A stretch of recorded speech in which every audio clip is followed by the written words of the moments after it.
Hello Ratbags, it's Jade. Welcome to a What is Ooblets video. I'm going to give you a lowdown on what this colourful, fantastic, happy little game is. If you've ever played games like Stardew Valley or Animal Crossing, you are absolutely going to love Ooblets. Guaranteed. There's loads of collecting of creatures, loads of dance-offs, but there's also quite a nice little card battle mechanic in the game too. So let me take you through everything you need to know about Ooblets.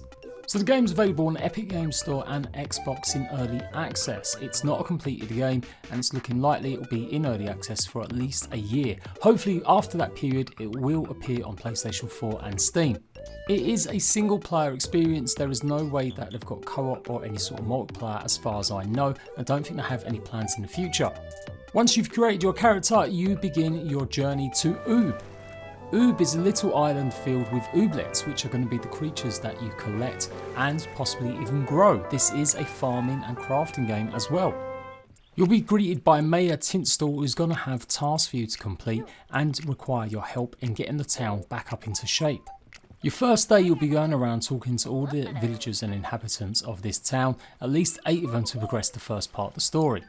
Speaking to Ragnolia, and you'll get yourself your Grimben Lore, which is pretty much your book that shows all your stats, all your achievements, all your missions, and helps you also change your clothing and take a look at all your ooblets you've collected.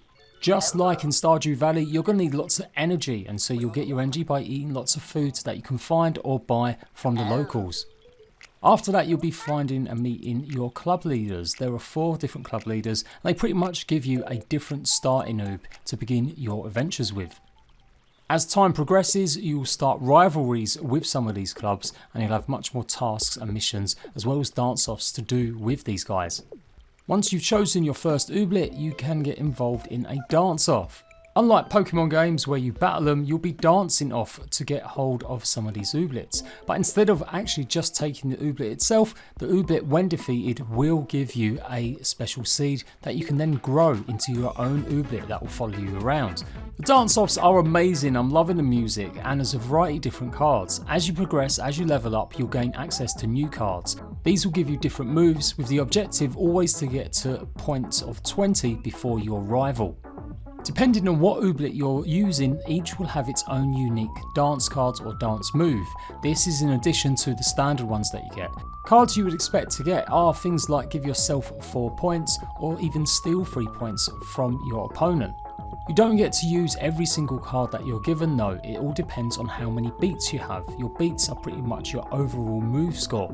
If you look in the bottom left hand side at the mauve number there, that corresponds with the numbers on the rest of the cards. So if I've got 3 beats, that means I can use any amount of cards as long as it doesn't go over 3. So by using this Flip Floss card, that's pretty much all of my beat points used up and it's the end of my turn.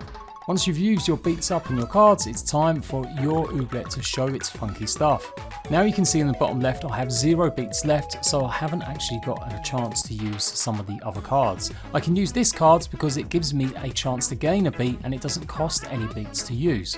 And once I've struck my funky stuff once more, I've got 1 more beat point, so that means I can use either one of these cards. So there can be an element of strategy when to use what card. Is it going to help you either stealing points from the enemy, or is it going to be a case of giving yourself maybe double points by using certain cards that will give you an extra go, or getting cards that will give you extra beats? Of course, your opposition have also got their own moves and they'll be doing it as well to try and reach 20 before you. It seems pretty simplistic at the beginning and I'm guessing it's not necessarily going to get overcomplicated, but as you progress you will earn more cards, and as you level up your ooblets they will have extra access to different unique abilities. Also, some of the ooblets are going to be harder to battle than others, and so it's definitely going to require you getting used to the system and maybe leveling up some of your own ooblets to get the cards needed to defeat some of them. Once you reach level 20, you win. You win the dance off and you get to choose whether or not you take a seed from the losing Oob. Your Oob will gain XP, as will you, and this means that you can start unlocking more items or, like I said, getting more abilities for your Oob. Once you've got your seed from the Oob, you can take that to your farmhouse and start growing it so you can actually choose that Oob next time you want to have a dance off. The land of Oob is pretty big, it's a nice little town and it's got a distinct area for you to start farming and maybe upgrading your own little home. Just like all good farming games, you're going to need some seeds. Not only do you grow your own oobs, you also have to grow your own seeds, as a lot of the oobs won't even begin having a battle or a dance off with you unless you give them certain items, and a lot of them items are the vegetables or fruit that you can grow. The farming is really super simple. You simply till the land with a tool that you're given, then you can plant your seed, and then you just need to water it. You may have to water your plants as well as your ooblets a couple times over the next couple of days, just making sure that the ground is never dry. Pretty much with each new day, just simply make sure you water every seed that you have or ooblet that you have using the tap that's next to your home. When you've done that, you'll be able to see exactly how long it's going to take for some of these to grow, and in this instance it's going to be 3 days. Remember, it does use up your own energy levels, so you'll need to either sleep or eat lots of food to keep your energy up so you can do even more. You'll unlock new recipes that you can craft foodstuffs with that are going to give you much more better energy levels, and you will be able to upgrade and decorate your little home, but you do need to buy lots of items, and so you're going to need lots of the currency, which is gummies. We'll go into that in a little bit, but you have got a small suitcase that you can put excess items if you find in your inventories being a little bit too full, and then it's simply rinse and repeat. Heading back into town, you're going to find lots of little shops that will sell you all sorts of stuff. You can buy sweets or foods so that you can keep your energy up. You can buy more seeds and different types, and you'll be able to sell these for more gummies in the future when you harvest your crops. Or you can buy items and tools to help you as well, like better upgrades for watering your plants or even hoeing certain areas in bigger spaces. There's a clothing store where you can also buy all sorts of great apparel, including a face mask and hand sanitizer. Even the ooblets don't want to get corona. Scattered around the shops, you'll often find receipt papers. I don't quite know what these do just yet. I think it does signify that some of the other items you may be able to buy in the future though. What I do know about though is the wishy system. Now the wishies are pretty much how you're going to be able to buy new items. Sometimes these are resources you need, sometimes they might be items or blueprints so that you can craft new items. And you can get wishies through different means. You get them by completing tasks for all the townsfolk, and you'll also get them by completing daily quests. You also get them for completing your badges, which again is kind of like the quest system. For looking at 10 items, I've been given 40 wishies. Now wishies unlock special items, but everyday use you're going to have to use the currency of gummies. Gummies you can find sometimes in people's houses and usually only get like 1 or 2 scattered around, but you can sell your crops to get lots of gummies to then go and buy different furniture, different clothing items and more seeds. You'll also need gummies if you want to upgrade your home by buying a bigger house, so keep searching for them gummies and sell as many crops as you can. One other thing as well is there is something called the fabric cutter, and this is where you can craft some of them blueprints that you bought with your wishies. For these items you're going to need some resources that you find in the world, like chopped wood, obsidian, or being able to find sort of nuts and bolts which are called nurnies. You'll need a lot of these types of resources to upgrade your home as well as make new things at the fabric cutter. There are a lot more types of machinery or crafting benches that you can also gain access to too. Last few things you need to know about what you can buy and what items you'll use is that you can make your own recipes. You just need to find recipe pieces which you'll find scattered around the town, and once you've got 4 of them you'll get a random recipe back, usually for a food item. You've then also got something called the reconstitutor or reconstitute, where you can pretty much put lots of rubbish in and recycle it and get something called slurry, and then the slurry gets connected and made into bait which you can then go fishing with. Fishing isn't difficult like other games where you have some sort of mini game. You simply just chuck your rod in and you'll get something back, but sometimes it may be extra junk. The world of Ooblets is massive. Once you actually start exploring more of the first town, you'll also get access to lots more areas, and I'm sure they're going to add even more biomes and more place to explore while it's in early access. Remember, they're looking for feedback, and I'm sure they're going to take a lot of that on board. Now let's talk a little bit more about your Ooblets and what you can do with them.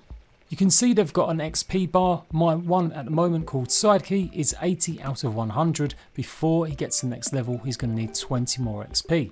You can also rename your pets and you can give them accessories. At any time you can send your Ooblets home, and so that you don't have any following you, or you can change and mix up which ones will follow you. If you find Rugnolia's little machine inside her space sort of style caravan, you'll also find something where you can scan the ooblets that you gather. This will give you some gummies as a reward and maybe some even more important stuff. Don't worry, you won't lose your oob, it's just simply a case of scanning it and you get your oob back. Eventually, any ooblets that you've grown with the seeds will be ready to harvest and you've got yourself a brand new ooblet like Lump Stump here. He'll now follow me everywhere I go, and as I said, I can choose to have him plus my little side key or just one of them. If there's a particular ooblet you want, you've got to make sure you've got enough of the resources to give it. This Fleeble here wants some spore bits, 3 of them in fact, before it will do a dance off battle with me. Once defeated, you've got the choice to take the seed or not, but sometimes if you've got too many things in your inventory, you'll have to leave it there, but you can see I've now picked one up. Take it back to my farm and then simply plot it, grow it, and I'll get another new ooblet.